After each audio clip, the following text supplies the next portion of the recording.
ಪ್ರಯತ್ನ ಮಾಡೋದು ಯಾವತ್ತೂ ನಿಲ್ಲಿಸಬಾರ್ದು. ನೀನು ಸೋಲ್ತಿದೆಯಾ ನಿಜ,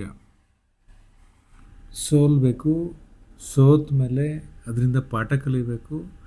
ಆ ಪಾಠ ಕಲಿತ ಮೇಲೆ ಗೆಲ್ಲಲಿಕ್ಕೆ ಅವಕಾಶ ಇದೆ. ಹುಟ್ಟಿದ ಮಗು ತಕ್ಷಣ ನಡಿಲಿಕ್ಕೆ ಏನು ಶುರು ಮಾಡುತ್ತೇನು? ಮಗು ಬೆಳೀತಾ ಬೆಳೀತಾ, ನಡೀತಾ ನಡೀತಾ, ಬೀಳ್ತಾ ಬೀಳ್ತಾ ನಡೆಯೋದನ್ನು ಕಲಿತಾ ಹೋಗುತ್ತೆ. ನಾ ಬಿದ್ದೆ ಅಂತ ಹೇಳ್ಬಿಟ್ಟು ಅದೇ ನಡೆಯೋದು ನಿಲ್ಲಿಸುತ್ತೇನು? ಪ್ರಯತ್ನ ಪಡ್ತಾನೆ ಇರುತ್ತೆ. ಅದು ಅಕಸ್ಮಾತ್ ನಾನು ಬಿದ್ದೆ, ನಾನು ಪ್ರಯತ್ನ ಪಡಲಿಲ್ಲ ಅಂತ ಹೇಳಿದ್ರೆ ನಡೆಯೋದು ಕಲಿತಿತ್ತ? ವಿಶ್ವದಲ್ಲಿ ಯಾವ ಮಕ್ಕಳು ನಡೀಲಿಕ್ಕೆ ಕಲಿತಿರಲಿಲ್ಲ. ಹಾಗೆ ಬೀಳೋದು ಸಹಜ. ಪ್ರತಿಯೊಬ್ಬರು ಲೈಫಲ್ಲಿ ಫೇಲ್ಯೂರ್ ಕಂಡೇ ಕಾಣ್ತೀವಿ, ಆಯಿತಾ?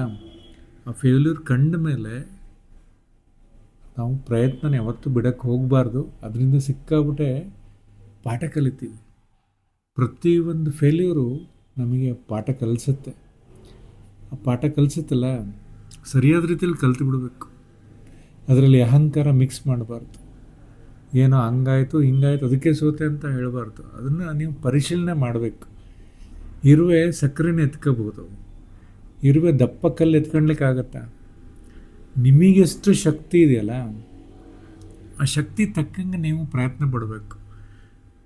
ಇಲ್ಲ ನಾನು ಸಡನ್ನಾಗಿ ಮುಖೇಶ್ ಅಂಬಾನಿ ಆಗ್ಲಿಕ್ಕೆ ಹೋಗ್ತೀನಿ ಅಂತ ನೀವೇನಾದರೂ ಪ್ರಯತ್ನ ಪಟ್ರಿ ಅಂತ ಹೇಳಿದ್ರೆ ಭ್ರಮಾಲೋಕದಲ್ಲಿ ಕೆಲಸ ಮಾಡ್ಕೊಂಡಿರ್ತೀರ ಅಷ್ಟೇ. ಅದರಿಂದ ಪ್ರಯತ್ನ ಪಡಬೇಕು. ಅದು ವ್ಯರ್ಥ ಪ್ರಯತ್ನ ಆಗಬಾರ್ದು. ಆ ಶ್ರಮ ಹೆಂಗಿರಬೇಕು ಅಂತ ಹೇಳಿದ್ರೆ ಅದರಲ್ಲಿ ಅರ್ಥ ಇರಬೇಕು. ಆ ಶ್ರಮದಲ್ಲಿ ಅರ್ಥ ಇರಬೇಕು.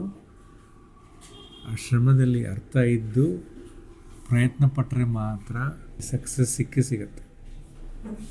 ಒಂದು ಸಣ್ಣ ಬಿಸ್ನೆಸ್ ಮಾಡಿದರೂ ಕೂಡ ಅದರಲ್ಲಿ ನೀವು ಲಾಭ ಗಳಿಸ್ಬೋದು. ನೀವು ಬೇರೆಯವ್ರಿಗೆ ಕಂಪ್ಯಾರಿಸನ್ ಮಾಡಿಕೊಂಡು ಜೀವನ ಮಾಡಿಕೊಂಡು ಅವನ ಲಕ್ಸುರಿ ಕಾರ್ ತಗೊಂಡಿದ್ದಾನೆ, ಲಕ್ಸುರಿ ಮನೇಲಿದ್ದಾನೆ, ಆ ಥರದ್ದೆಲ್ಲ ನೀವು ಯೋಚನೆ ಮಾಡಿ ನೀವು ಕಂಪ್ಯಾರಿಸನ್ ಮಾಡಿ ಬದುಕ್ತಿದ್ದೀರ, ಪ್ರಯತ್ನ ಪಡ್ತಿದ್ದೀರ ಅಂತ ಹೇಳಿದ್ರೆ ಅದು ಪ್ರಯತ್ನ ಖಂಡಿತ ಅಲ್ಲ. ಅದೊಂದು ದೊಡ್ಡ ಭ್ರಮೆ ಆಗಿರುತ್ತೆ. ಆ ಭ್ರಮಾಲೋಕದಲ್ಲೇ ಮುಳುಗಬೇಕಾಗತ್ತೆ ಅಷ್ಟೇ. ಅದ್ರ ಸಕ್ಸಸ್ ಅಂತೂ ಸಿಗಲ್ಲ. ಸಕ್ಸಸ್ ಯಾವಾಗ ಸಿಗುತ್ತೆ ಅಂದರೆ ನಿಮ್ಮ ಥಾಟ್ಸ್ಗಳು ಚೆನ್ನಾಗಿದ್ದು, ಅದು ಸಣ್ಣ ಥಾಟ್ಸೇ ಇರಲಿ, ಅದರಲ್ಲಿ ಪ್ರಯತ್ನ ಪಟ್ಟು ನಿಮ್ಮ ಹಾಸಿಗೆ ಇದ್ದಷ್ಟು ಕಾಲು ಚಾಚಿದ್ರೆ ಮಾತ್ರ ನಿಮ್ಮ ಮೇಲೆ ಬರಲಿಕ್ಕೆ ಸಾಧ್ಯ, ಸಕ್ಸಸ್ ಸಿಗ್ಲಿಕ್ಕೆ ಸಾಧ್ಯ.